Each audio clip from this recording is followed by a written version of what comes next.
चलो question number देखते हैं अभी अपन। Let's move to,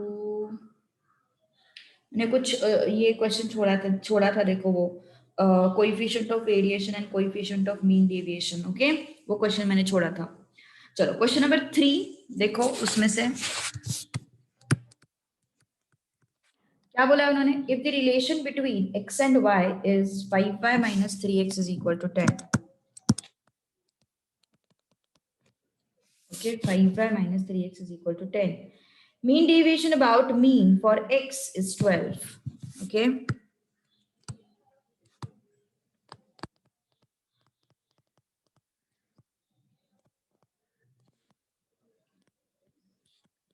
For x is what?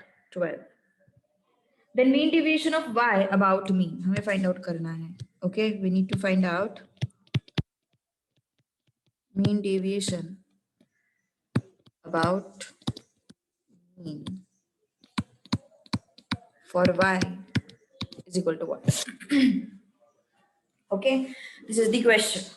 Mean deviation about mean for x is equal to 12 and mean deviation about mean for y is equal to what? That is the question. So yes, तो हमें mean deviation क्या है, हमें सबसे पहले नहीं, ये mean deviation हो गया था, कोएफिशिएंट नहीं हुआ था अपना। Sorry, that was question number 4। Sorry, that was question number 4। Mean deviation हो गया था अपना, कोएफिशिएंट नहीं हुआ था। Okay, so what was the relation? What was the relation? 2x plus 3y minus 7 is equal to 0. Mean and mean deviation about mean of x are 1 and 0.3. मतलब mean deviation about mean is 0.3 ऐसे बोला है उन्होंने, and mean is 1. Okay, and हमें find out करना है coefficient of mean deviation about y. Okay, coefficient of mean deviation about mean for y. तो फिर देखते हैं फिर अभी क्या होगा coefficient of mean deviation about y.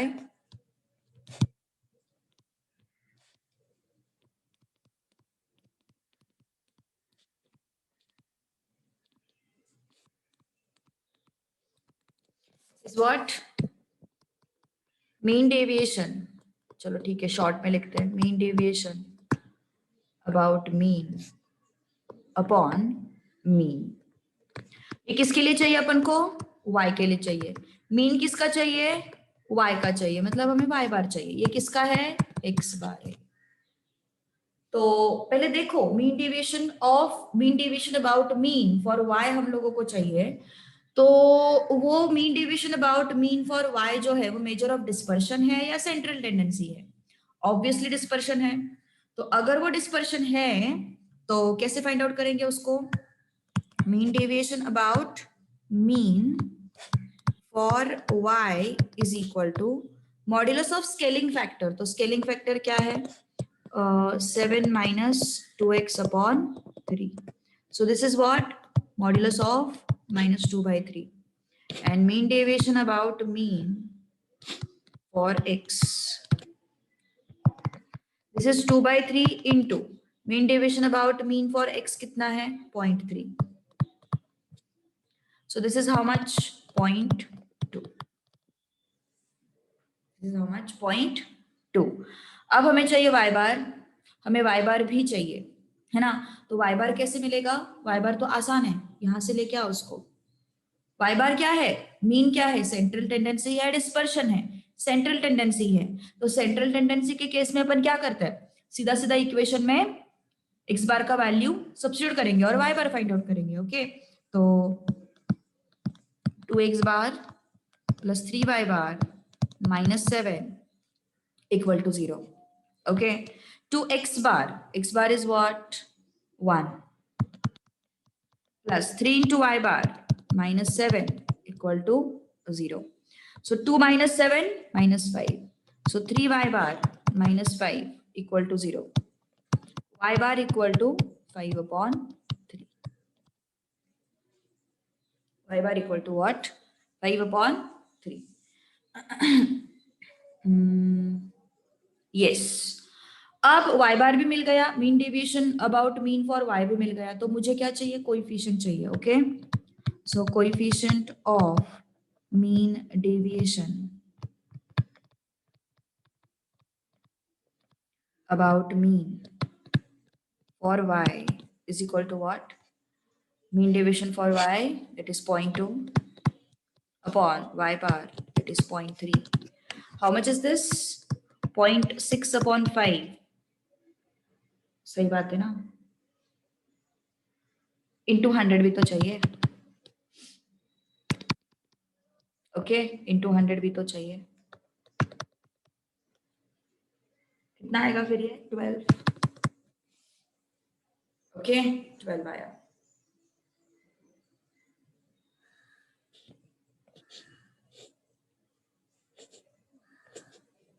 Go through it and tell me if you have any doubts.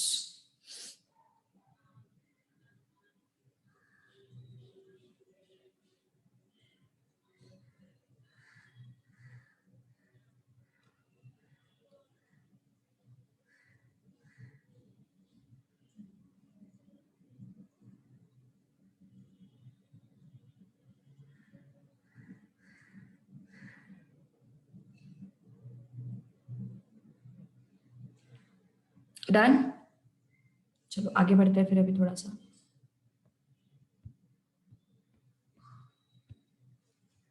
Okay, question number 5 5 भी हो गया था अपना। 10, क्वेश्चन नंबर 10 क्या बोला है क्वेश्चन नंबर 10 में? If the standard deviation of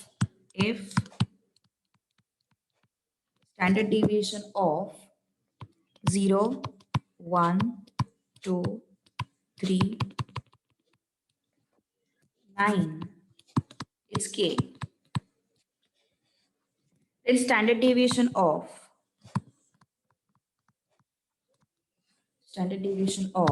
10 11 12 13 19 is, okay, this is asked to you. So standard deviation of 0 1 2 3 till 9 it's k, and then standard deviation of 10 11 12 13 till 19 is what? This is asked to you. तो फिर क्या समझ में आ रहा है यहां से? कौन बताएगा मुझे? What I am getting? Which situation I am getting? Yes, क्या समझ में आ रहा है क्वेश्चन से? ऑब्जर्वेशंस जिसका जिसका स्टैंडर्ड डिविएशन दिया हुआ है एंड जिसका स्टैंडर्ड डिविएशन पूछा है, वो ऑब्जर्वेशंस में कुछ तो रिलेशन है ना? ऑब्जर्वेशंस में कुछ तो रिलेशन है। क्या रिलेशन है फिर वो बताओ जरा।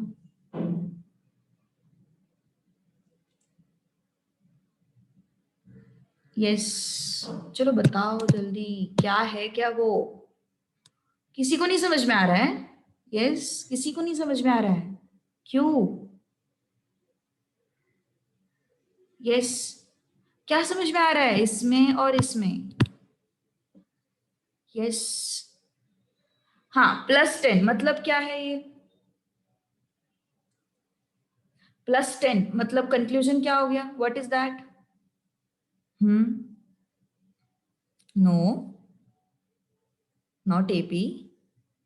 हम कौन से टॉपिक के अंदर पढ़ाई कर रही है? चैप्टर, आई मीन ये टॉपिक कौन से टॉपिक के अंदर पढ़ रही है? कौन से मतलब सब टॉपिक के अंदर पढ़ रही है? शिफ्टिंग स्केलिंग ना, तो शिफ्टिंग स्केलिंग के हिसाब से सोचो। +10 हुआ है हर एक ऑब्जर्वेशन में, इसका मतलब this is shifting. Okay, therefore it is shifting. Okay, क्यों? क्योंकि +10 हुआ है और स्टैंडर्ड डेविएशन क्या है? Major of dispersion.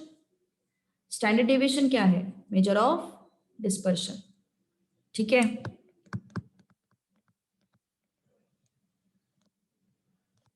और हम लोग क्या सीख चुके हैं पहले? हम लोगों ने क्या सीखा है कि if it is shifting shifting हो रहा है तो मेजर ऑफ डिस्पर्शन पे कोई इफेक्ट नहीं जाता. Okay, so in case of shifting,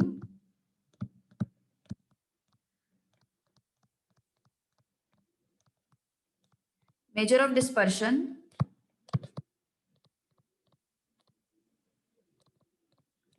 remains unaffected.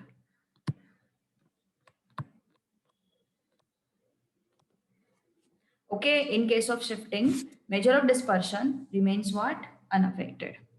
Okay, so standard deviation दिया हुआ है, standard deviation for this particular data हमें दिया हुआ है 0 1 2 3 till 9 and standard deviation for 10 11 12 13 and 19 दिया हुआ है.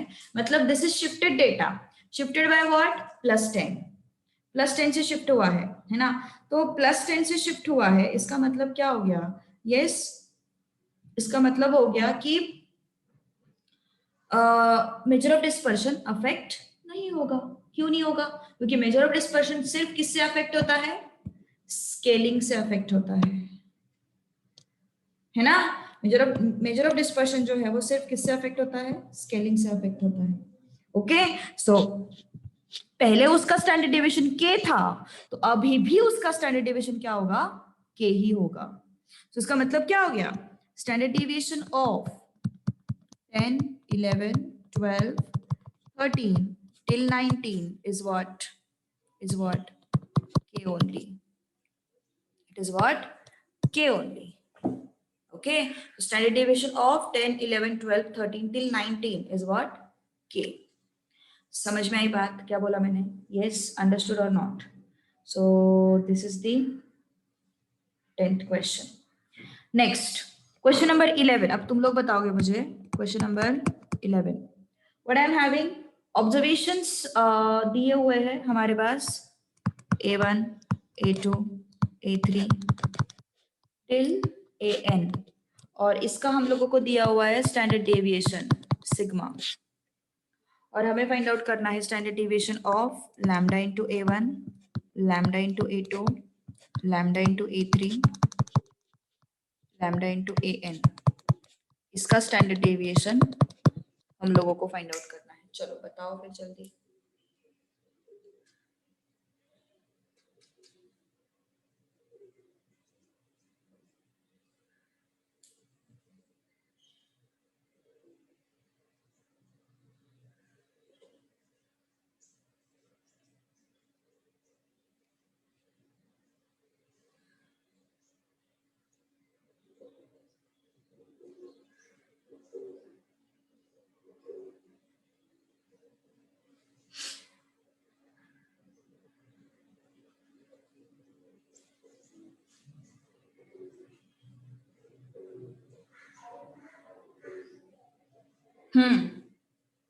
कौन बताएगा मुझे?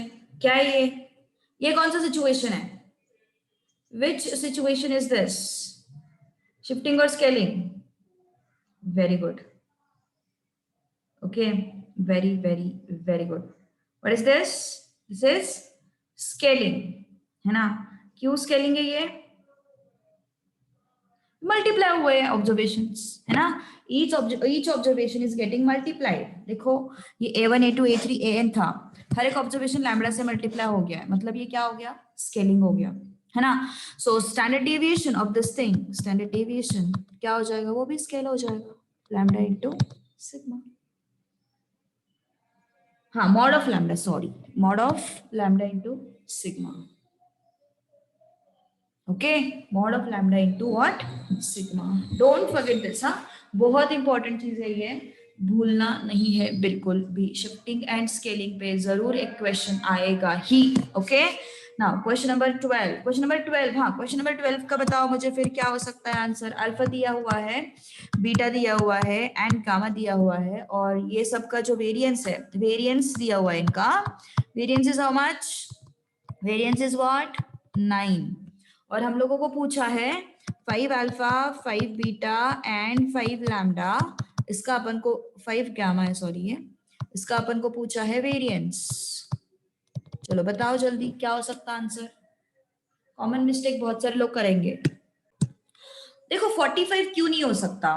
मैंने तुम लोगों को बहुत पहले बोला था कि अगर शिफ्टिंग एंड स्केलिंग का क्वेश्चन है and if they are asking about और they have given about the variance, दोनों में से कुछ तो भी है, वेरिएंस दिया है या फिर वेरिएंस पूछा है, तो हमें सबसे पहले वो वेरिएंस को स्टैंडर्ड डेविएशन के फॉर्मेट में लाना है. ओके, तो इस वेरिएंस का स्टैंडर्ड डेविएशन क्या हो जाएगा? Standard deviation is 3. Standard deviation is what? 3. अब मुझे बताओ, यहाँ पे अल्फा बीटा गामा है अपने पास, 5 से मल्टीप्लाई हो गया है डेटा, तो इसका स्टैंडर्ड डेविएशन जो है वो भी मॉड 5 से मल्टीप्लाई होगा. तो कितना है फिर इसका स्टैंडर्ड डेविएशन? 15. ओके, तो मुझे स्टैंडर्ड डेविएशन 15 पता है, मुझे क्या चाहिए? वेरिएंस चाहिए. वेरिएंस क्या हो जाएगा? 15 square is equal to 225. Okay, 225 which is equal to, मतलब which is your option D. क्योंकि ये मल्टीप्लीकेशन वाला जो लॉजिक है that is not applicable for variance, because variance is not standard, क्या बोलते हैं, डेविएशन का अप्रोप्रिएट फॉर्मेट नहीं है वो, इट इज स्क्वायर डेविएशन. तो स्क्वायर डेविएशन जो है उसको हम मेजर ऑफ डिस्पर्शन नहीं बोलते. मेजर ऑफ डिस्पर्शन होता है अपना स्टैंडर्ड डेविएशन. स्टैंडर्ड डेविएशन आता कहां से है? तो वेरिएंस से आता है वो, बट वेरिएंस को अपन मेजर ऑफ डिस्पर्शन नहीं बोलते क्योंकि वो स्क्वायर डेविएशन है एंड हम लोगों को वो स्क्वायर का इफेक्ट नहीं चाहिए, हम लोगों को स्क्वायर रूट चाहिए. That is the problem and therefore standard deviation comes under major of dispersion, not variance. Standard deviation आता कहां से है? तो वो वेरिएंस की तरफ से आता है. That is the logic, that is the only logic I would say. Okay, so remember these things यार, don't do mistakes. Next, question number 14 का आंसर बताओ. चलो अभी जल्दी क्वेश्चन नंबर 14 का आंसर बताओ जल्दी, फास्ट.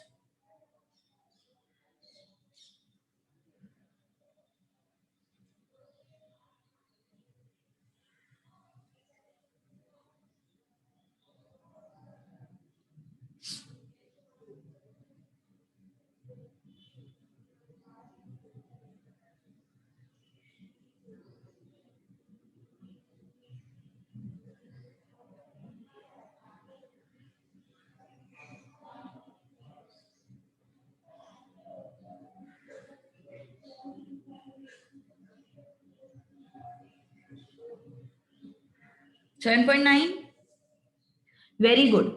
सी क्या हो रहा है क्वेश्चन नंबर 14 में, क्या बोला है उन्होंने? Standard deviation of 15 atoms is 7.9 and each atom is decreased by 1. Standard deviation of 15 atoms is 7.9 and each atom is decreased by 1. Then standard deviation will be, okay, each atom is decreased by 1. मतलब क्या हो रहा है यहाँ पे? Shifting हो रहा है ना? एंड शिफ्टिंग के कारण पहले जो उसका स्टैंडर्ड डेविएशन होगा वही स्टैंडर्ड डेविएशन अभी होगा, वही स्टैंडर्ड डेविएशन अभी होगा. पहले 7.9 था, अभी भी 7.9 होगा. ओके, तो इसका आंसर क्या आएगा फिर? D option, 7.9. The standard deviation for the numbers 1, 4, 5, 7, 8 is 2.45 nearly. 10 are added to each number. What is the new standard deviation? चलो बताओ इसका आंसर. 15th question. 14th का आंसर क्या होगा? उतना ही रहेगा क्योंकि डिक्रीज हुआ है, मतलब क्या हुआ है? शिफ्टिंग हुआ है. और शिफ्टिंग जो है वो मेजर ऑफ डिस्पर्शन को अफेक्ट नहीं करता. और स्टैंडर्ड डेविएशन किसके अंडर आता है? मेजर ऑफ डिस्पर्शन के अंडर आता है. स्टैंडर्ड डेविएशन की 14th की बात कर रही हूँ मैं, 14th की बात कर रही हूँ. स्टैंडर्ड डेविएशन की जगह पे अगर मीन होता, सपोज उन्होंने क्वेश्चन ऐसा कुछ दिया होता, क्वेश्चन 14 मॉडिफाइड, सपोज कुछ ऐसा दिया होता, mean of 15 atoms is 7.9 and each atom is decreased by 1, then mean will be. क्या लिखते तुम इसका आंसर? क्या लिखते तुम इसका answer?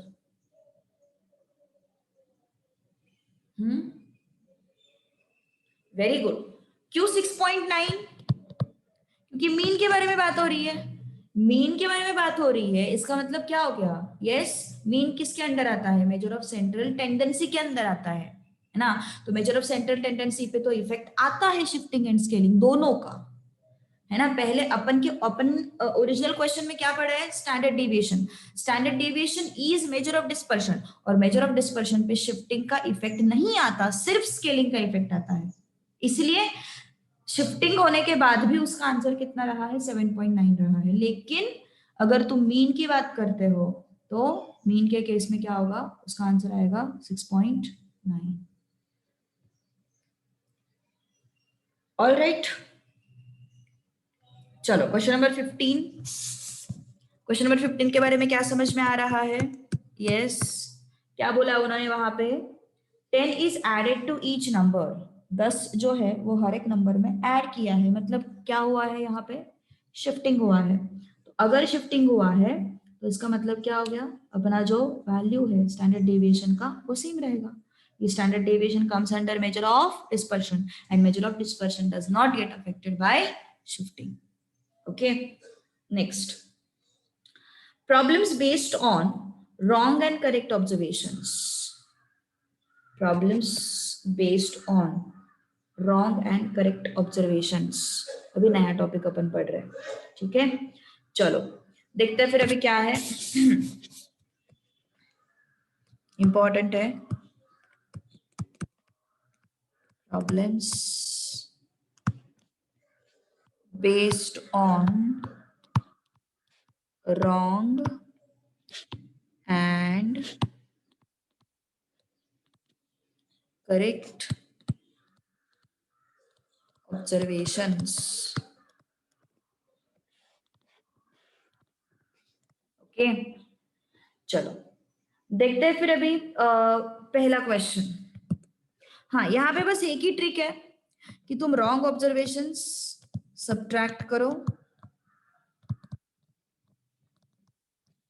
And correct observations add करो। बस यही एक लॉजिक है इसके पीछे, subtract wrong observations and add correct observations. Okay, so first question देखो क्या है। Mean of 10 observations is 40। Mean of 10 observations is what? 40. Observation 6 was wrongly taken instead of 8. Observation 6 was wrongly taken instead of what? 8. मतलब 8 लेना था लेकिन 6 ले लिया। मतलब रॉन्ग ऑब्जर्वेशन क्या है यहाँ पे? 6, एंड करेक्ट ऑब्जर्वेशन क्या है यहाँ पे? 8। आई डोंट थिंक यहाँ पे किसी को कोई प्रॉब्लम होगा। जो दिया हुआ डेटा है वही बस मैंने शॉर्ट फॉर्मेट में लिखा हुआ है। Mean of 10 observations is 40, wrong observation is equal to 6, correct observation is equal to 8। This is the data. अब आगे बढ़ते हैं थोड़ा सा। Okay, mean of 10 observations is 40। क्या होता है अपना मीन का formula? Summation x i upon n is what? X bar. समेशन xi upon n is what? x bar। कितना दिया है वो? 40 is equal to summation xi अपन को पता नहीं है, n कितना है? 10, so summation xi is what? 400। summation xi is what? 400। Okay, तो आगे बढ़ते हैं फिर अभी। हमें क्या करना है? हमें करेक्ट मीन फाइंड आउट करना है। तो देखो, करेक्ट मीन अगर मुझे फाइंड आउट करना है तो मुझे करेक्ट समेशन एक्सआई चाहिए। अगर मेरे पास करेक्ट समेशन एक्सआई है तो ही अपन करेक्ट मीन फाइंड आउट कर सकते हैं, अदरवाइज नहीं फाइंड आउट कर सकते। सो ये तो रॉन्ग था, ये summation XI was what? Wrong. हमें क्या चाहिए? करेक्ट समेशन एक्सआई चाहिए। तो समेशन एक्सआई करेक्ट कैसे मिलेगा? ओरिजिनल समेशन एक्सआई में से रॉन्ग वाला माइनस कर दो एंड करेक्ट वाला ऐड कर दो। रॉन्ग वाला माइनस कर दो एंड करेक्ट वाला ऐड कर दो, है ना? तो फिर यस, रॉन्ग वाला माइनस कर दिया, करेक्ट वाला ऐड कर दिया। So this is what? 402। This is what? 402। Okay, तो ये जो 402 आया है ये क्या है मेरा करेक्ट समेशन xi। अब मुझे मिलेगा correct mean x bar correct is what summation xi correct upon n। तो समेशन xi करेक्ट कितना है 402 अपॉन n कितना है 10। सो समेशन x सॉरी हाँ समेशन x बार करेक्ट कितना है फिर 40 पॉइंट। चेक करो mean of 10 observations is 40, wrong observation is 6, correct observation is 8 और हम लोगों को फाइंड आउट करना है correct mean. Okay so x bar is equal to summation xi upon n। Summation xi upon n, n is what 10, summation xi कितना हो गया 400। Summation xi correct कितना हो गया 400 minus 6 plus 8 which is equal to 402। okay तो x bar correct is what summation xi correct upon n which is 402 upon n। so बस एक ही फंडा है wrong observation subtract करना है correct observation add करना है that's all। okay wrong observation subtract किया correct observation add किया done। understood this part? कुछ डाउट है इसमें तो बोल दो any doubt?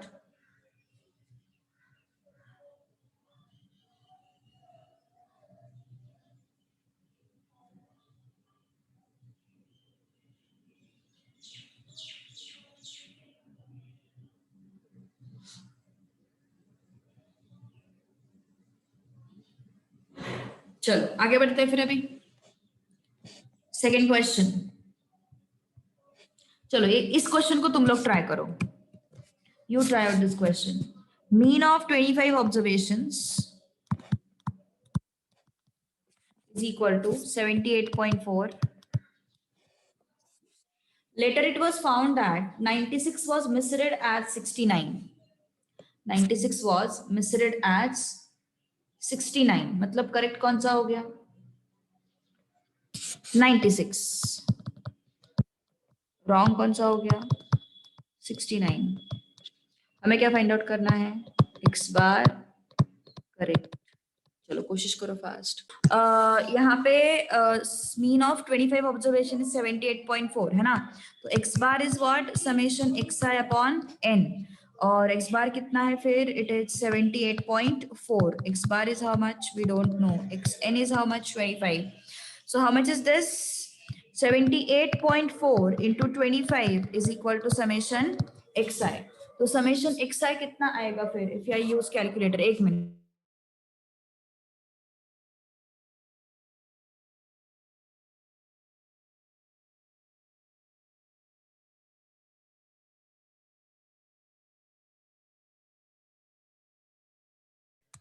yes so 78.44 into 25 is equal to 1960।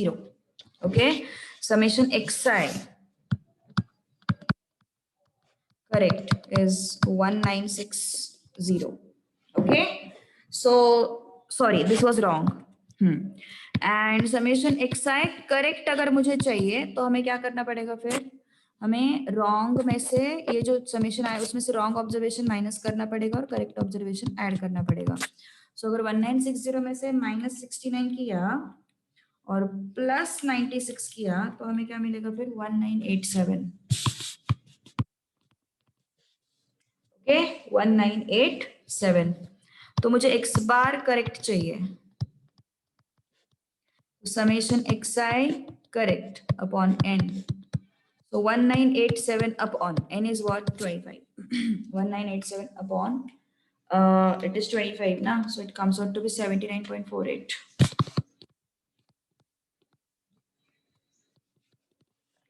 79.48 all right। so इसका 80 लिख सकते हो, डी ऑप्शन मार्क कर सकते हो इसका। Next third it was found that HM of 10 observations was 4.71 was 4.7। one more observation 5 was introduced in the data, what is new HM, that is the question। okay देखो क्या दिया हुआ है उन्होंने it was found that HM of 10 observations, harmonic mean of 10 observe, harmonic mean का पहले बात तो फॉर्मूला बताओ क्या होता है, n upon 1/x1, 1/x2, 1/xn, ये हार्मोनिक मीन का फॉर्मूला होता है ना। तो फिर यहाँ पे कितने ऑब्जर्वेशन है अपने पास, 10। Okay, so HM is equal to 10 upon, इसको अपन कैसे लिखते हैं, समेशन 1/xi लिख लेते हैं फॉर टाइम बिंग। ओके ठीक है, चलो यहाँ पे मैं लिख लेती हूँ, नीचे मैं लिख लेती हूँ समेशन xi, समेशन 1/xi। और HM कितना आ रहा है उनका, HM आ रहा है 4.7। ओके, तो ये यहाँ पे गया, सो 1 upon summation 1/xi is 10 upon 4.7, तो कितना आया ये 100/47,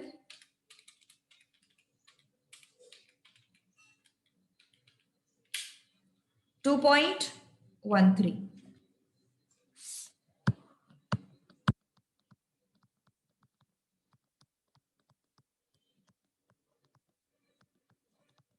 2.13.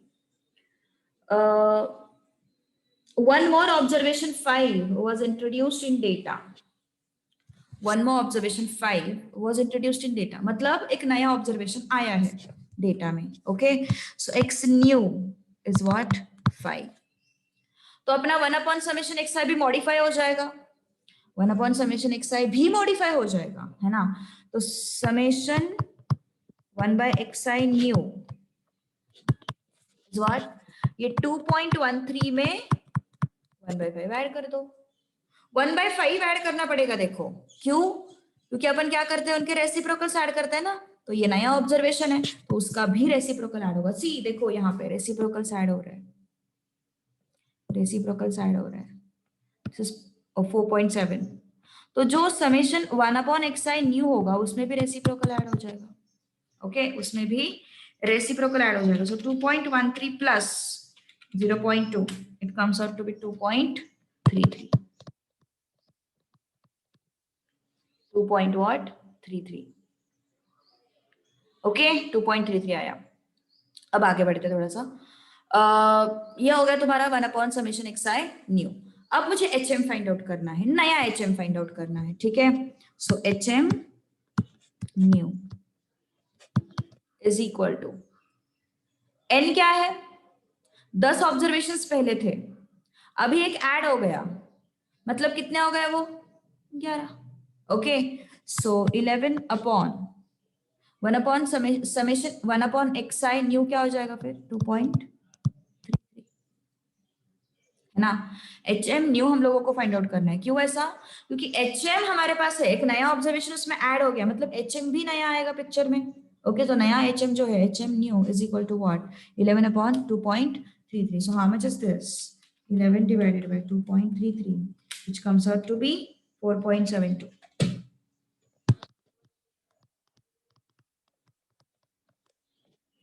4.7021 कुछ तो आ रहा है, so you can make it as 4.73 approx. Yes, समझ में आई ये बात, क्या हुआ है यहाँ पे, यहाँ पे 1 अपॉन xi अपन ऐड करते हैं, तो मुझे एक नया ऑब्जर्वेशन पिक्चर में मिला है 5, तो उसका भी रेसिप्रोकल ऐड होगा, दैट इज 1/5। और समेशन 1 अपॉन xi न्यू ये अपडेट हो जाएगा 2.13 plus 1/5 which comes out to be 2.33। लेकिन यहाँ पे एक चीज नहीं भूलनी है, पहले 10 ऑब्जर्वेशन थे, अब ये नया ऐड हो गया, इसका मतलब ऑब्जर्वेशन हो गए 11, ये नहीं भूलना है बिल्कुल। पहले 10 ऑब्जर्वेशन थे, अब नया ऑब्जर्वेशन ऐड हो गया है विच इज 5, तो अभी ऑब्जर्वेशन कितने हो गए 11, ये चीज नहीं भूलनी है। Okay, understood. Okay, all right, समझ में आया ना सब कुछ, यस, कुछ डाउट तो नहीं है ना। चलो आगे बढ़ते हैं फिर, अभी fourth, GM of 3 numbers is 50।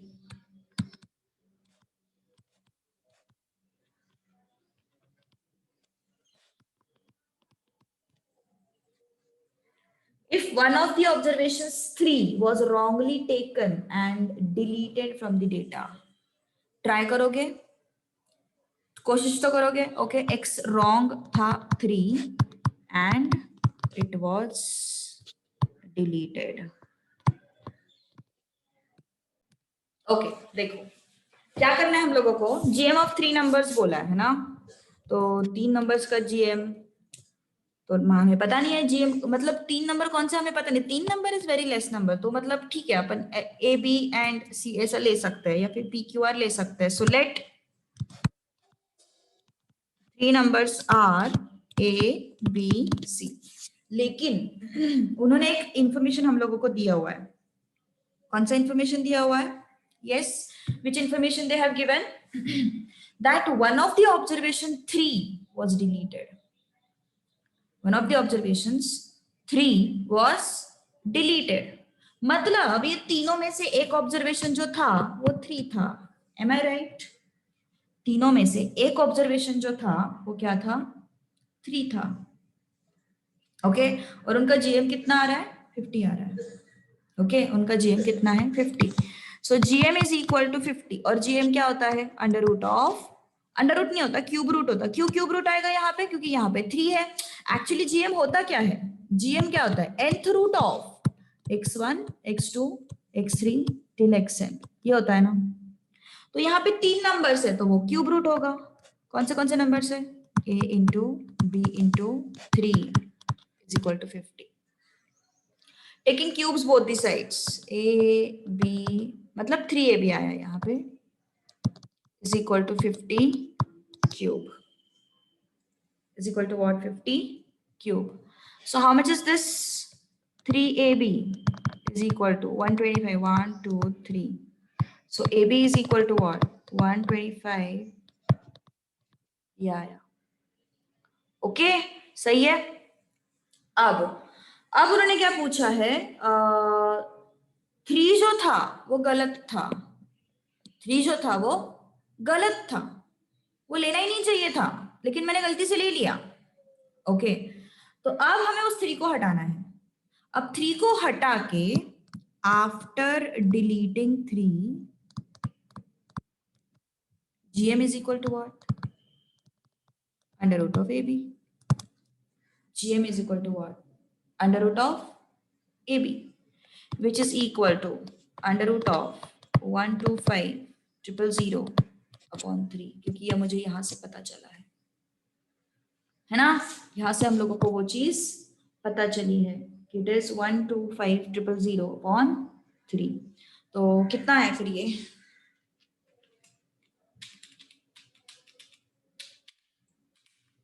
इसका स्क्वायर रूट वो आता है 204.124. सो अप्रोक्सीमेटली इट इज 204. समझ में आया क्या क्या किया अपन ने? यस, समझ में आया क्या क्या किया अपन ने? Yes, any doubt? GM 50 था, that was cube root of A, B and 3. तो मैंने पहले उसको रिलेट किया. Then I got 3ab is equal to 50 cube. Then I got ab is equal to 125,000/0.3. Then मुझे 3 को डिलीट करना है ना. 3 को डिलीट करना है एंड जो नया GM है वो फाइंड आउट करना है. तो मैंने 3 को डिलीट किया और अभी क्यूब रूट नहीं बचेगा, वो अभी क्या बचेगा? स्क्वायर रूट बचेगा. क्यों? क्योंकि 3 को डिलीट करने के बाद मेरे पास बचते हैं सिर्फ 2 नंबर्स, और 2 नंबर्स का क्या होता है? स्क्वायर रूट होता है. जितने नंबर्स उतना रूट ना. 3 नंबर से क्यूब रूट, 4 नंबर से 4th रूट, 5 नंबर से 5th रूट, ऐसा. अंडरस्टूड और नॉट? Any doubt? कुछ डाउट हो तो बोल दो. यस, कुछ डाउट हो तो बोल दो. जाए फिर आगे. आगे का क्वेश्चन है थोड़ा सा लेंथी है. ओके, लेकिन मेरे हिसाब से पहले तुम सोचो उस पे, सोचो एटलीस्ट सोचो उस पे. Try to do something like formula लगाओ कुछ. तो पहले तुम कोशिश करो सो दैट तुम थोड़ा फॉर्मूला को यहाँ वहां घुमाना सीख जाओगे. ठीक है. It was found that mean of group of 10 observations was 40 with variance 25. And शायद से इसके कुछ तो ऑप्शंस भी गड़बड़ आ जाते हैं कुछ तो. चलो ठीक है, देखते हैं जो भी है. Mean of group of 10 observations मतलब n कितना है? 10. was 40, मतलब mean is 40 with variance 25. It was found later on that an observation 5 was wrongly taken instead of correct observation 8. मतलब x wrong was 5 and x correct was 8. Determine the correct mean and variance of data. मतलब हमें find out करना है correct mean and correct variance. Okay ये चीज find out करनी, चलो कोशिश करो फास्ट। अब हमें x करेक्ट फाइंड आउट करना है, x bar correct find out करना है। सबसे पहले x bar correct find out करना है, ठीक है।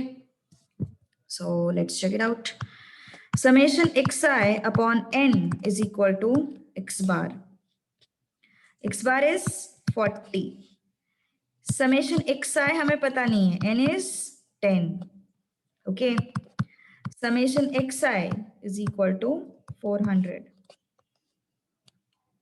Okay, summation xi is equal to 400. So what I want correct mean. Okay, ये क्या था? Wrong था. So summation xi correct is what? 400. Wrong observation minus कर दिया, correct observation add कर दिया, ठीक है। क्या हो जाएगा फिर? 403 हो जाएगा, ओके। अब बढ़ते हैं आगे। अब मुझे x बार करेक्ट चाहिए, is equal to summation xi correct upon n। How much is this? 40.3। How much is this? 40.3, okay. तो ये शायद ऑप्शन में होगा आंसर 40.3। सारे मीन 40.3 है, मतलब अभी पूरा खेल किस पे है? करेक्ट वेरिएंस पे। ओके कोई बात नहीं। सो करेक्ट वेरिएंस के लिए सबसे पहले थोड़ा सा वेरिएंस का फॉर्मूला लिख लेते हैं, देखते हैं क्या सीन है, थोड़ा अंडरस्टैंड करते हैं। Variance is equal to under root of summation xi square upon n minus x bar square. तो हमें वेरिएंस जो है वो पुराना वाला चाहिए, मतलब रॉन्ग वाला चाहिए। So sigma square wrong is equal to what? Under root of दिया हुआ है बेसिकली, ये कितना है वो? 25 ना, वेरिएंस नहीं, सॉरी स्क्वायर रूट नहीं लगेगा, 25 दिया हुआ है ये, ओके। अब समेशन xi स्क्वायर जो मुझे यहां से मिलेगा वो क्या होगा? रॉन्ग होगा ना, क्योंकि ये variance itself is wrong, so that would be wrong summation xi upon n is what? 10। x bar is what? Summation xi again it is wrong upon 10 whole square. सब कुछ रॉन्ग है यहाँ पे, ओके। तो अपन को इसमें इंटरेस्ट है क्योंकि इसको करेक्ट करना है। ये करेक्ट तो हम लोगों को मिल गया, हमें इसको करेक्ट करना है, तो मुझे इसका करेक्ट वैल्यू चाहिए, that is my target. Understood what I am saying? इसका करेक्ट वैल्यू चाहिए मुझे। So 25 is equal to summation xi square, wrong है ये, मुझे ये करेक्ट चाहिए। तो पहले तो रॉन्ग तो फाइंड आउट करेंगे, फिर उसको करेक्ट करते हैं, अपॉन 10 माइनस इसका रॉन्ग वैल्यू मुझे पता है कितना है, या फिर x बार का ही रॉन्ग वैल्यू मुझे पता है 40। Why should I go for this? पूरे x बार का रॉन्ग वैल्यू मुझे पता है 40। सब कुछ रॉन्ग रॉन्ग ऑपरेट कर रहे हैं अपन पहले, हाँ। तो कितना है ये? 1600। उसको इस साइड लेके आओ, क्या है ये? 1625 summation xi square wrong upon 10, okay, upon 10। तो summation xi square wrong upon 10, तो ये xi स्क्वायर रॉन्ग है कितना? Summation xi square wrong is 16250,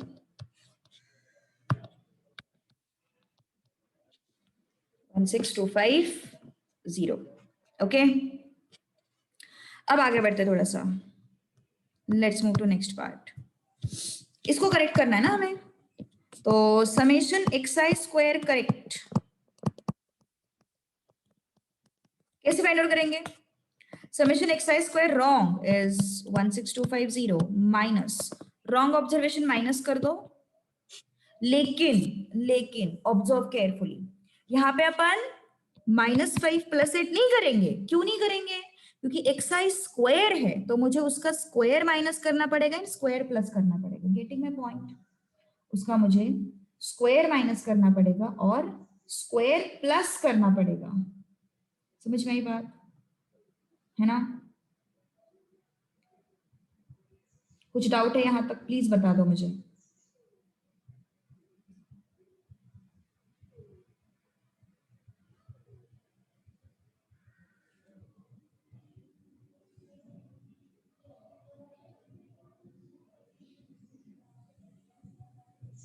yes, जाओ फिर आगे में। Should I move to next part?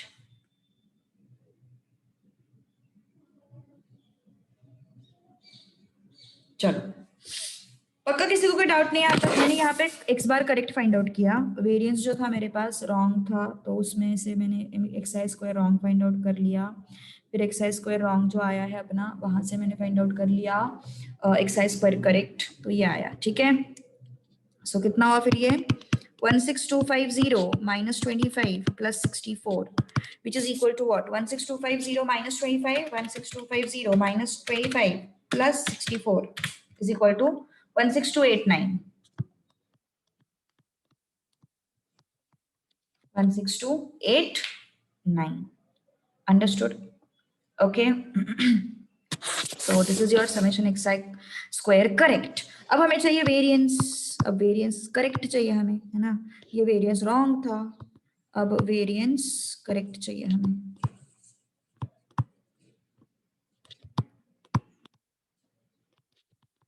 Under root of summation xi square correct minus x bar square correct. Summation xi square correct is what? 16289 upon n कितना है? n is 10 only minus x bar square correct कितना है? 40.3। कितना है फिर ये तो अपना आ गया under root of 1628.9 minus 40.3 square. 40.3 square, it is 1624.09. Okay, so ये सब्ट्रैक्ट करेंगे 4.81 आता, 4.81 का स्क्वायर रूट आता है 2.19। तो ये आंसर में नहीं दिखाई। अच्छा वेरिएंस पूछा है ना, वेरिएंस पूछा है तो स्क्वायर रूट नहीं लगेगा, sorry. So it's 4.81. Just go through the complete question and tell me if you have any doubts.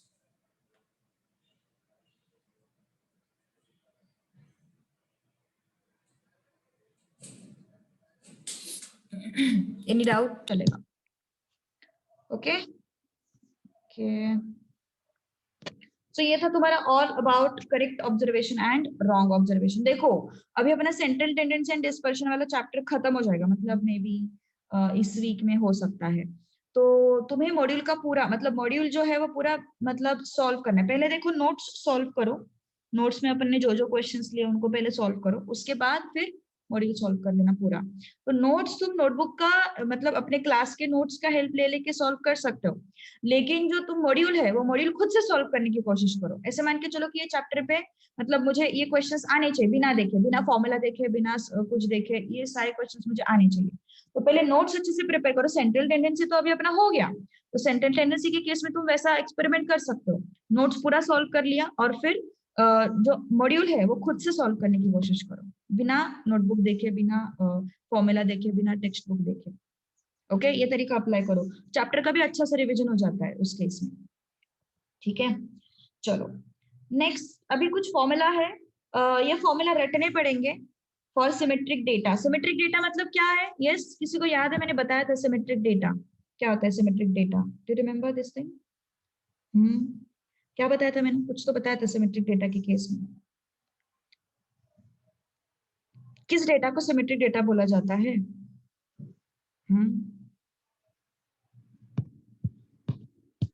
किस डेटा को सिमेट्रिक डेटा बोला जाता है?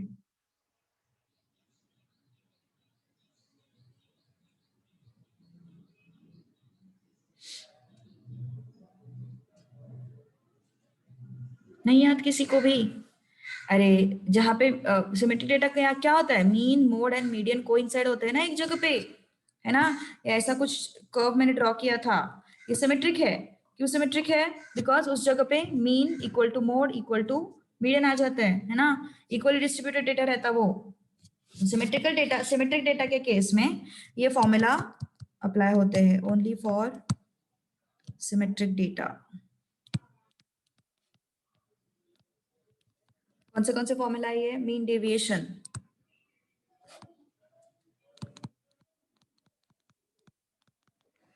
Is equal to 0.8 into standard error. अब ये स्टैंडर्ड एरर, फिर ये जो है ये पार्ट में तुम लोगों को आगे समझाऊंगी, ठीक है? ये जो पार्ट है मैं तुम लोगों को आगे समझाऊंगी क्योंकि वो वहां पे ज्यादा फायदा देगा। यहाँ पे तुम लोगों को थ्योरेटिकल डिस्ट्रीब्यूशन चैप्टर जो है ना, उस चैप्टर में ये चीज अच्छे से समझाऊंगी। स्टैंडर्ड एरर क्या होता है, प्रोबेबल एरर क्या होता है, ओके? अभी तो फिलहाल जस्ट याद रखो। Quartile deviation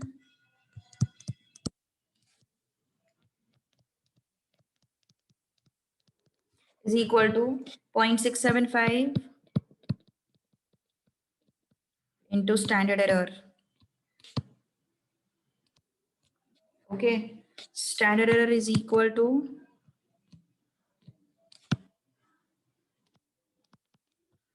mean deviation upon, अभी ये तो यही से घुमाया formula. Standard error is equal to mean deviation upon 0.8, यही से घुमाया है वो फॉर्मूला।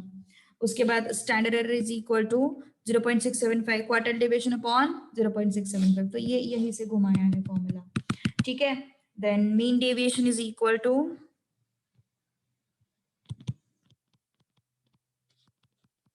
1.2 into quartile deviation, ठीक है? For two observations, for two observations, standard deviation is equal to half into range. For two observations, standard deviation is equal to what? Half into range.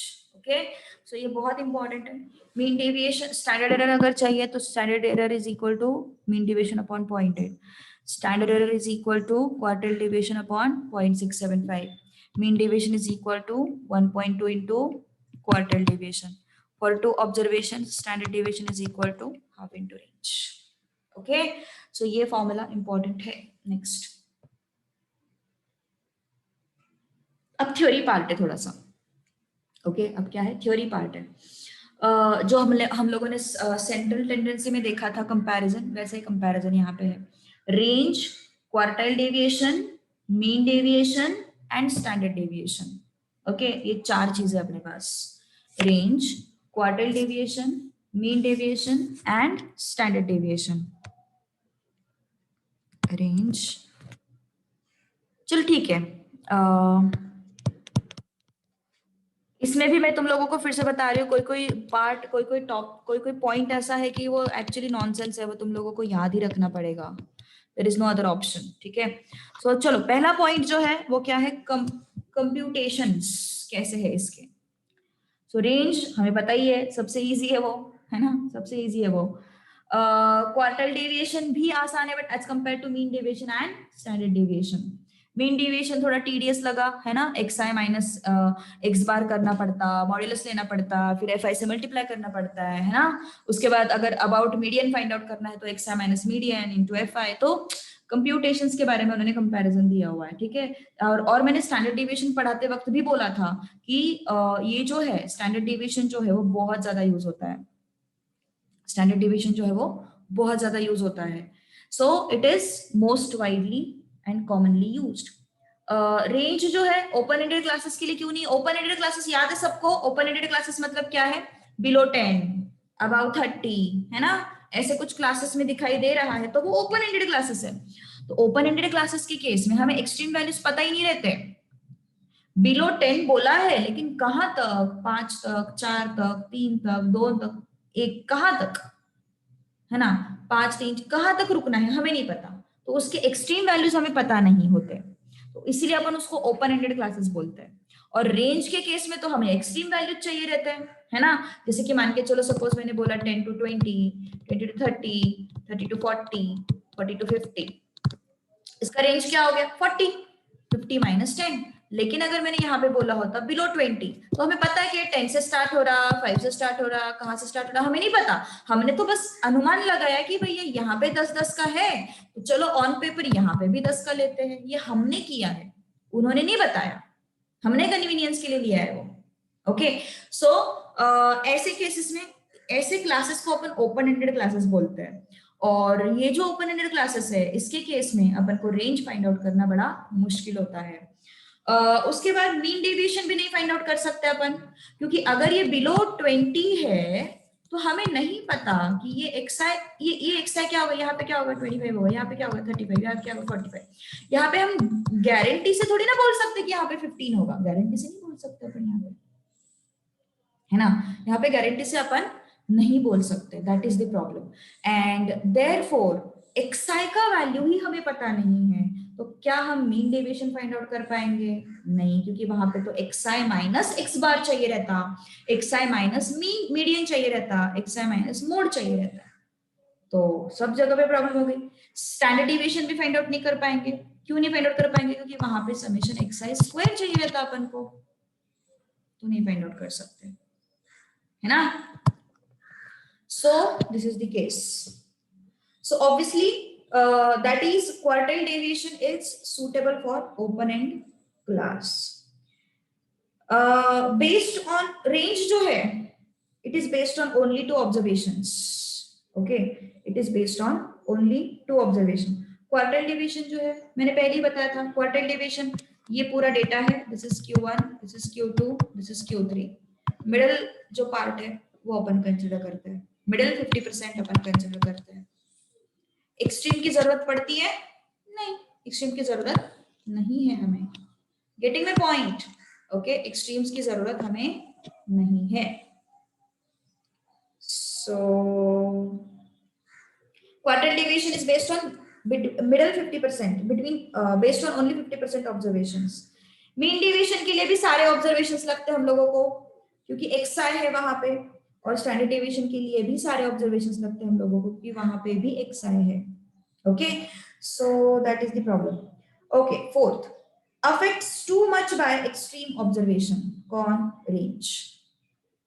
Range जो है वो extreme observation की वजह से affect होता है। सही बात है ना यार, हाईएस्ट माइनस लोएस्ट लेते हैं ना अपन वहां पे, तो एक्सट्रीम ऑब्जर्वेशंस की वजह से अफेक्ट तो होगा जरूर। Okay, quartile deviation, quartile deviation का कुछ लेना देना है क्या एक्सट्रीम ऑब्जर्वेशन से? नहीं, वो सिर्फ Q3 माइनस Q1 लेता है, मतलब वो सिर्फ बीच वाले 50% ऑब्जर्वेशंस लेता है, एंड वाले ऑब्जर्वेशन से उसको कोई लेना देना नहीं है। Okay, so it does not get affected by extreme observations. Mean deviation extreme observation से अफेक्ट होता है क्या? Yes, it gets affected by extreme observations. क्यों? क्योंकि मीन डेविएशन का फॉर्मूला क्या है? अभी मैं अबाउट मीडियन लेती हूँ फॉर टाइम बीइंग। क्या आ रहा है यहाँ पे देखो जरा, हर एक ऑब्जर्वेशन कंसिडर हो रहा है, एक्सआई मतलब हर एक ऑब्जर्वेशन कंसिडर हो रहा है, एक्सआई मतलब हर एक ऑब्जर्वेशन कंसिडर हो रहा है। तो एक्सट्रीम क्या, मिडिल क्या, सारे के सारे कंसिडर हो रहे हैं, तो ऑब्वियसली उसका वैल्यू अफेक्ट होगा। Similarly in case of standard deviation, standard deviation का फॉर्मूला क्या है? Under root of summation x square upon n minus x bar square. तो यहाँ पे भी हर एक ऑब्जर्वेशन लगेगा। Okay, so that was the reason. Sampling fluctuation का याद रखो। ओके, सैम्पलिंग चैप्टर जो तुम्हारे सिलेबस में से हटाया है, so I am not going to give much explanation about it because it is not needed. So just remember it, affected by sampling fluctuations कौन? रेंज, बाकी कोई भी अफेक्ट नहीं होता है। ठीक है, उसके बाद मैंने ये तो बताया था तुम लोगों को, quartile range, semi inter quartile range, है ना, ये सब चीजें बताई थी मैंने तुम लोगों को। फिर मैंने ये भी बताया था कि mean deviation about median is minimum, मतलब तुम लोग ये फाइंड आउट करो, देखो ये मीन है, फिर तुम लोग ये फाइंड आउट करो median upon summation F I, फिर तुम लोग ये फाइंड आउट करो summation F I x i minus mode. ये तीनों में सबसे कम ये वैल्यू देगा, सबसे कम, ओके तो इसका वैल्यू जो है सबसे कम होगा। So mean deviation about median is what minimum, okay, mean deviation about median is what minimum. Mean deviation is considered when all values are to be considered in the calculation, है ना, तो mean deviation तभी काम आता है क्योंकि देखो ना उसके फॉर्मूला में ही x है, ओके सो अगर मुझे सारे ऑब्जर्वेशन के बेसिस पे कोई कंक्लूजन निकालना है तो हम जाएंगे मीन डेविएशन की तरफ। क्या बोला मैंने, मुझे सारे ऑब्जर्वेशन के बेसिस पे अगर कोई कंक्लूजन निकालना है तो मैं जाऊंगी कहां पे, मीन डेविएशन की तरफ, ठीक है। Next, standard deviation is preferred for judging the representativeness of mean.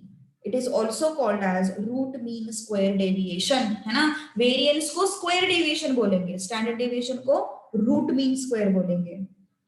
Best for comparison coefficient of variation, मैंने जब स्टैंडर्ड डेविएशन सिखाया था तभी मैंने बोला था ये अभी भी यूज होता है इन्वेस्टिंग का डिसीजन लेने के लिए, किसका कोएफिशिएंट ऑफ वेरिएशन ज्यादा है, किसका कोएफिशिएंट ऑफ वेरिएशन कम है, वहां पे ये चीज यूज होती है। Greater the value of coefficient of variation, lesser is the consistency, lesser is the uniformity, lesser is the homogeneity and reliability of data, okay. If all above observations are identical, measure of dispersion is 0. देखो क्यों, common sense है यार, सारे observations अगर identical है, मान के चलो 3 3 3 3, डिस्पर्शन क्या बताता है, डिस्पर्शन बताता है स्कैटर्डनेस ऑफ डेटा, तो कुछ स्कैटरिंग ही नहीं हो रहा है, सब कुछ 3 3 3 है, कुछ स्कैटरिंग हो रहा है क्या, कुछ भी स्कैटरिंग नहीं हो रहा है, तो there is scatteredness is what 0, है ना, scatteredness is what 0, so obviously dispersion is 0, okay, scatteredness is 0, therefore measure of dispersion is 0. Understood this part? Yes.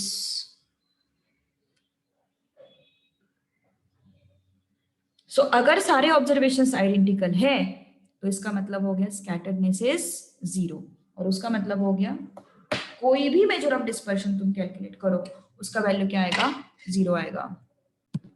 चलो देखते हैं फिर अभी which of the following statement is correct। अभी MCQs बहुत सारे MCQs मैंने यहाँ पे लिस्ट आउट किए हैं। एक काम करते हैं अपन पहले,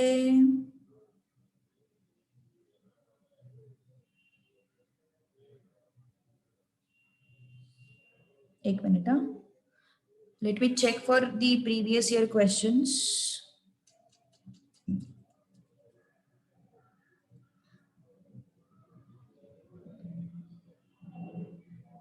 ओके, बहुत सारे प्रीवियस ईयर क्वेश्चंस मैंने दिए हैं, that will be the good kind of revision for you people. What my suggestion is, I will give you the time of 1 week. Theory questions तो अभी डिस्कस कर लेंगे, लेकिन प्रीवियस ईयर क्वेश्चंस जो है I will give you the time of 1 week, okay, मतलब अभी, हाँ एनीवेज क्या है ना, मैं 5th आज का डेट है, एक मिनट, आज 30th है ना, तो मैं एक मिनट, मैं बीच में एक्चुअली कुछ हॉलीडेज होंगे मेरे, उस टाइम पे आई वांट यू टू सी, अभी मेजर पार्ट, कोर पार्ट जो है ना मेजर ऑफ डिस्पर्शन का वो हो चुका है, okay, almost this chapter is over. ये जो एक्स्ट्रा क्वेश्चंस है वो पास्ट ईयर के क्वेश्चंस वो मैंने अलग से इंट्रोड्यूस करके दिए फॉर मोर प्रैक्टिस, ओके। तो what my suggestion is during this period, एक मिनट कैलेंडर ओपन करके बताती हूँ मैं तुम लोगों को when to when exactly. So I won't be there on 5th, 6th, 7th, 8th and 7th, 8th, 9th and 10th actually. 10th को morning में मैं आ जाऊंगी मोस्ट प्रोबेबली, सो 10th तक मैं नहीं हूँ, सो ड्यूरिंग दिस वीक मतलब 5, 6, 7, 8, 9, 10 you will have to solve these questions. कितने अराउंड 151 क्वेश्चंस है। ओके कितने दिन है वो 1 2 चलो संडे को तो छोड़ दो, अपना एक्चुअल जेन्युइनली क्लासेस कितने मिस हो रहे हैं 1 2 3 4 5 5 क्लासेस मिस हो रहे हैं। So daily you can solve 30 questions during this session, मतलब जो अपना मैथ्स का जो सेशन होता है उसमें 30 क्वेश्चंस रोज सॉल्व करो। 11th को अपन तुम्हारे सारे डाउट्स डिस्कस करेंगे। यस और is it all right?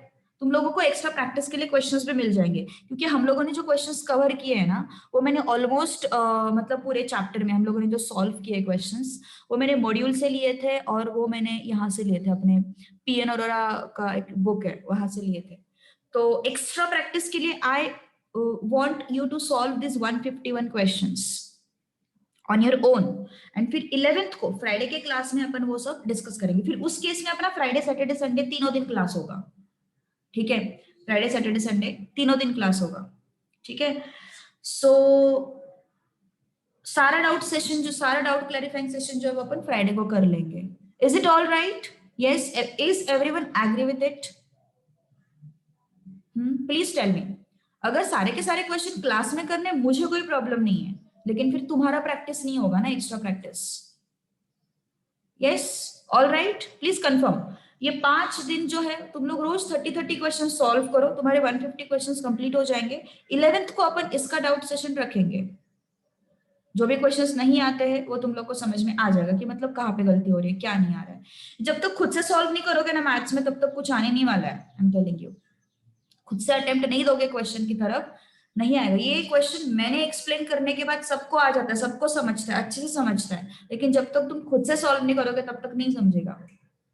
Okay तो चलो अभी फिर कुछ थ्योरी क्वेश्चंस डिस्कस कर लेते हैं। Okay which of the following statement is correct? बताओ जल्दी इसका answer. Two distributions may have identical measures of central tendency and dispersion. Two distributions may have identical measures of central tendency but different measures of dispersion. Two distributions may have different measures of central tendency but identical measures of dispersion. कुछ भी possible है यार, कुछ भी possible है ना? दोनों के सेंट्रल टेंडेंसी डिफरेंट है, मेजर ऑफ डिस्पर्शन सेम है, ऐसा भी हो सकता है।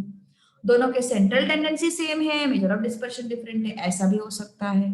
दोनों के सेंट्रल टेंडेंसी भी डिफरेंट है, मेजर ऑफ डिस्पर्शन भी डिफरेंट है, ऐसा भी हो सकता है। सो it is what? All the above, option D. Dispersion measures क्या मेजर करता है वो? स्कैटर्डनेस, है ना? पूरे लेक्चर में अपन ने यही देखा है, स्कैटर्डनेस मेजर करता है। When it comes to comparing two or more distributions, we consider, when it comes to comparing two or more distributions, कौन बताएगा मुझे इसका आंसर? प्लीज बताओ यार, थोड़ा इंटरैक्टिव होना चाहिए ना क्लास। बताओ क्या होगा इसका answer? When it comes to comparing two or more distributions, what is that? Relative measures of dispersion, है ना? कंपैरिजन के केस में हम लोग यूज करते हैं relative. Which one is easier to compute? Which one is easier to compute?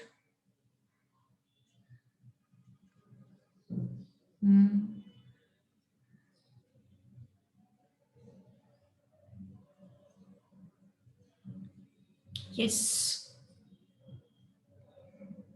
Relative measures of dispersion or absolute measures of dispersion, range both A and B. It is range. ठीक है, answer is range. तो ऐसे बकवास questions रहते हैं, लेकिन there is very least property that least probability that such without logic वाले theory questions पूछेंगे। इसका थोड़ा सा जो मतलब ये है, पॉसिबिलिटी कम है, ठीक है? So don't worry about it. Which one is absolute measure of dispersion? Question number 5. Which one is absolute measure of dispersion?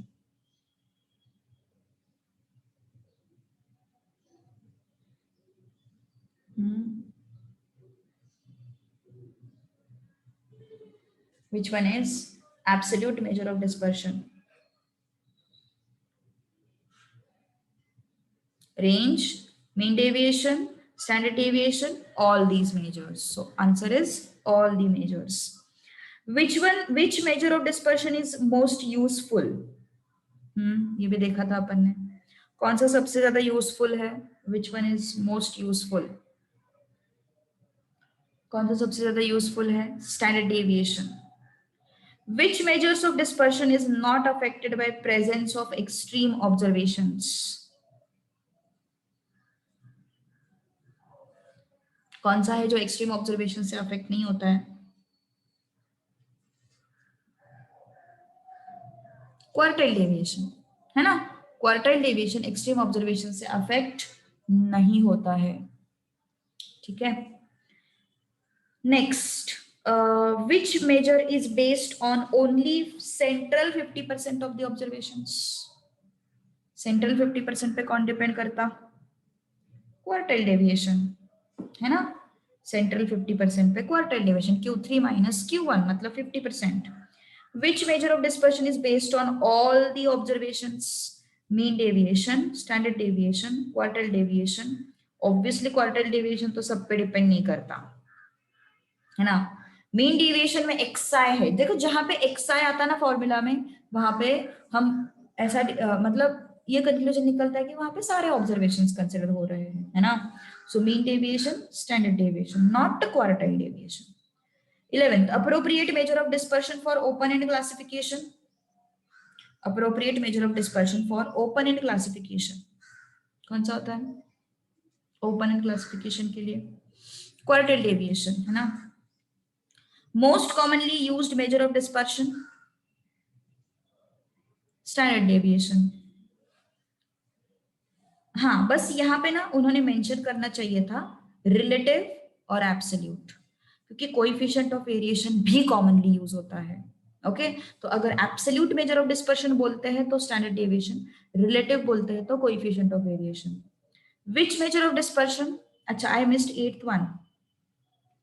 Which measure of dispersion is based on, eighth question, which measure of dispersion is based on absolute deviations only? Absolute deviation means what? Yes, absolute deviation means this is absolute deviation. मतलब actually अपन xi minus x बार देख रहे हैं. Absolute मतलब basically modulus को भी absolute value बोलते हैं, तो इस वजह से भी तुम रिलेट कर सकते हो कि mean deviation takes absolute value, so it is based on absolute values, so it is absolute deviation. Okay so इसका आंसर होगा मीन डेविएशन. एब्सोल्यूट मतलब remember this thing, modulus. Okay कहां पे थे अपन? मोस्ट कॉमनली, हाँ ये हो गया. Which measure of dispersion has some desirable mathematical properties? सबको है ना यार, सभी को मैथमेटिकल प्रॉपर्टीज है ना. If profits of company remain the same for last 10 months, standard deviation for of profits for these 10 months would be, चलो 14th का आंसर बताओ यार जल्दी, 14th का आंसर बताओ. If profits of company remain same for last 10 months, then standard deviation of profits of these 10 months would be. कौन बताएगा मुझे इसका आंसर?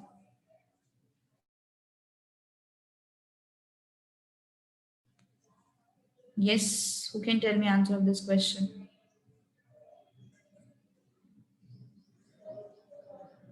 Yes, किसी को नहीं आ रहा है? Profits of company remain same. नहीं, तुम्हारे सामने ही एग्जांपल है, देखो ये वाला. Profits of company remain same मतलब आइडेंटिकल वैल्यूज. मान के चलो कोई कंपनी का प्रॉफिट 10 करोड़ 10 करोड़ 10 करोड़ 10 करोड़ है 10 सालों तक. 10 सालों तक 10 करोड़ 10 करोड़ 10 करोड़ है. ये 10 करोड़ 10 करोड़ 10 करोड़ का स्टैंडर्ड डेविएशन क्या आएगा? 0, है ना. स्टैंडर्ड डेविएशन क्या आएगा इसका? 0. ओके इसका स्टैंडर्ड डेविएशन होगा 0. So standard deviation would be 0. Which measure of dispersion is considered for finding pooled measure of dispersion after combining several groups? Pooled measure of dispersion मतलब combined. तो combined concept किसके case में है? Standard deviation के case में होता है. सिर्फ देखा था ना हम लोगों ने, combined variance, combined standard deviation, है ना. तो ये पूल्ड मेजर ऑफ डिस्पर्शन मतलब कंबाइन करना दोनों ग्रुप को या फिर दोनों तीनों ग्रुप को, तो वो किस में एप्लीकेबल है? सर स्टैंडर्ड डेविएशन में एप्लीकेबल है. Okay 16th, shift of origin has no impact on, बताओ जल्दी. Shift of origin has no impact on, shift of origin का इम्पैक्ट कोई भी स्टैंडर्ड डेविएशन पे कोई भी मेजर ऑफ डिस्पर्शन पे नहीं आता है ना? इसका आंसर होना चाहिए D. Okay, next 17th question. For any two numbers, SD is always, for any two numbers, SD is always, ऊपर ही अपन ने देखा था, standard deviation is half into range. Standard deviation is half into range. So it's option B for 17th. Okay. Question number 18. Dash is least affected by sampling fluctuations. हमने ऊपर chart में देखा था कि सिर्फ रेंज पे सैम्पलिंग फ्लक्चुएशन का effect जाता है, बाकी दोनों पे नहीं जाता. सो इसका आंसर होगा बी, सॉरी सी, बोथ, है ना?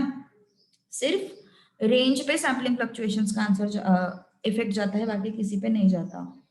Question 19. Root mean square deviation from mean is, root mean square, variance क्या होता है? स्क्वायर डेविएशन होता है. रूट मीन स्क्वायर डेविएशन मतलब standard deviation. Standard deviation is which measure? Question number 20. Standard deviation is which measure? Absolute measure. Coefficient of variation is which measure? Relative measure. Question number 22. Dash deviation is called semi-interquartile range. Obviously quartile deviation. है ना? 23rd. Dash deviation is defined as half the difference between lower and upper quartiles. Yes. Quartile deviation. Lower and upper quartile मतलब Q3 minus Q1. उसका half मतलब Q3 minus Q1 upon 2. So ये क्या हो गया फिर? Quartile deviation हो गया. Coefficient of quartile deviation is, coefficient of quartile deviation is what? None, है ना? क्योंकि उसका फॉर्मूला क्या होता है? Q3 minus Q1 upon Q3 plus Q1. Coefficient of variation. Question number 25. Coefficient of variation is standard deviation upon mean into 100. So it's true. Most useful among all measures of dispersion, it is standard deviation. है ना? Question number 26. Most useful among all measures of dispersion is standard deviation. Question number 27. When the algebraic sum of deviations from arithmetic mean is not equal to 0, in the figure of arithmetic mean is dash. हाँ, हम लोगों ने क्या देखा था? हम लोगों ने क्या देखा था? Sum of deviations from mean is always 0. अगर ये 0 नहीं है तो इसका मतलब मीन गलत है. अगर ये 0 नहीं है तो इसका मतलब क्या हो गया? मीन गलत है. तो इसका मतलब क्या आएगा? यहाँ पे आंसर क्या आएगा? When algebraic sum of deviations from arithmetic mean is not equal to 0, the figure of arithmetic mean is not correct. So option B, 27 का. Okay. 28. Deviations from median are dash if negative signs are ignored as compared to other measures of central tendency. तो negative signs are ignored मतलब अपन क्या ले रहे हैं? उसका modulus ले रहे हैं, है ना? तो वो क्या होता है फिर? Deviations from median are minimum. Deviations from median are minimum. Next. Distribution is said to be symmetrical when the frequency rises and falls from highest value in the dash proportion. Distribution is said to be symmetrical when frequency rises and falls from highest value in equal proportion. है ना? यहाँ से यहाँ rise किया, फिर यहाँ से यहाँ fall किया, equal proportion में, तब जाके अपन उसको क्या बोलेंगे? Symmetric. Okay. Dash is used when variability has to be calculated. Dash is used when variability has to be calculated. क्या यूज होता है फिर? Variability has to be calculated. Yes, none of these, क्योंकि वेरिएबिलिटी कैलकुलेट करनी है तो हमें coefficient of variation ही लगेगा, M G M H M नहीं लगेगा हमें, है ना। तो इसका आंसर एक्चुअली होना चाहिए था कोएफिशिएंट ऑफ वेरिएशन, जो कि ऑप्शन में नहीं है, तो इसका आंसर होगा none of these. Okay, in measuring dispersion it is necessary to know the amount of dash and the degree of dash. So in measuring the dispersion, we should know the amount of variation and degree of variation, है ना। Amount of variation कितना है and degree of variation कितना है, मतलब कितना fast variation आ रहा है, दैट इज नेसेसरी। सो ये होगा ए, ठीक है। The amount of variation is designated as dash measure of dispersion absolute. Remember this thing, हाँ, ये इंपॉर्टेंट पॉइंट है।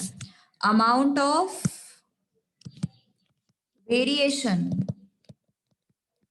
मतलब होता है absolute measure of dispersion.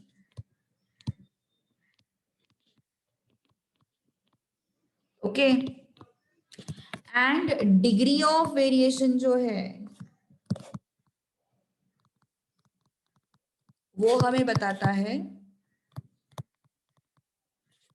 Relative measure of dispersion.